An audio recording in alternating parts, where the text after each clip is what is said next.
খুলনার ডুমুরিয়া উপজেলায় পানি প্রবেশ ও বের হওয়ায় গুরুত্বপূর্ণ ভূমিকা রাখে শোলমারী নদীর উপর নির্মিত স্লুইস গেটটি। তবে বছরের অধিকাংশ সময়ই পলি জমে গেটের মুখ আটকে থাকে। ফলে গত সপ্তাহের বৃষ্টিতে উপজেলার অন্তত 7টি ইউনিয়নেই এখন জলাবদ্ধতা।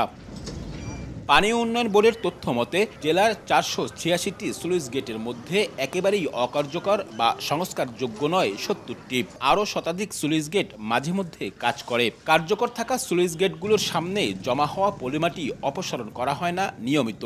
এমনকি খুলনা সিটি কর্পোরেশন এলাকায় সংস্কার প্রয়োজন এমন স্লুইস গেটের সংখ্যা 12টি। এসব গেট দিয়ে পানি নিষ্কাশন ও নিয়ন্ত্রণ না করতে পারায় সংশ্লিষ্ট এলাকাগুলোতে জলাবদ্ধতা হচ্ছে। অনেক এলাকায় বসতভিটাও তলিয়ে আছে। ঘরে এখন বর্তমানে উড়ত পর্যন্ত পানি আছে, এই গেটগুলো বন্ধ করে দেওয়ার জন্য। ওই পাশে আছে ডাউন, এই পাশে উঁচু, মানে পলিয়া শেষ উঁচু যাচ্ছে, যার ধরুন এই পানিটা সরে না। হাজার হাজার মানুষ এইখানে ক্ষতিগ্রস্ত আছে এবং ভাই যে কি সমস্যা, সব ধ্বংস হয়ে গেছে।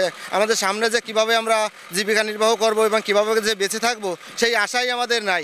ধমকি দিয়ে এই খালগুলো বন্ধ করে দিয়ে এই পানিগুলো মানে আটকে যায়। সাধারণ জনগণ যাই যখন কাজ করে আমাদেরকেও বাধা দেয়, কাজ করতে দেয় না। কচুরি মচুরি দিয়ে পাটা ফুটো দিয়ে এত সব জায়গায় জাম হয়ে গেছে, এর জন্য তো সমস্যা হচ্ছে। কৃষি ও মৎস্য বিভাগ থেকে স্লুইস গেটগুলো কার্যকর রাখতে তাগিদ দেওয়া হলেও নেই যথাযথ উদ্যোগ। বড় প্রকল্প হাতে নিয়ে সংকট সমাধানের উদ্যোগ নেয়ার আশ্বাস পানি উন্নয়ন বোর্ডের। 2টা পাম্প লাগানোর ব্যবস্থা করছি, বড় পাম্প 35 কিউসেকের 2টা পাম্প, এটা জার্মানি থেকে আসবে। 300 মিটার চ্যানেল আমি পরিষ্কার করার জন্য যা করা লাগবে আমি সব করব। এটা হচ্ছে আমার ইমিডিয়েট ইয়ারকে। কৃষি বিভাগের তথ্য মতে গত সপ্তাহের বৃষ্টিতে জলাবদ্ধতায় জেলার 1145 হেক্টর জমির ফসল ক্ষতিগ্রস্ত হয়েছে। এতে লোকসান হয়েছে 58 কোটি টাকার বেশি। আর মৎস্য বিভাগ বলছে 5726 হেক্টর ঘের তলিয়ে যাওয়ায় ক্ষতি হয়েছে 94 কোটি টাকার বেশি।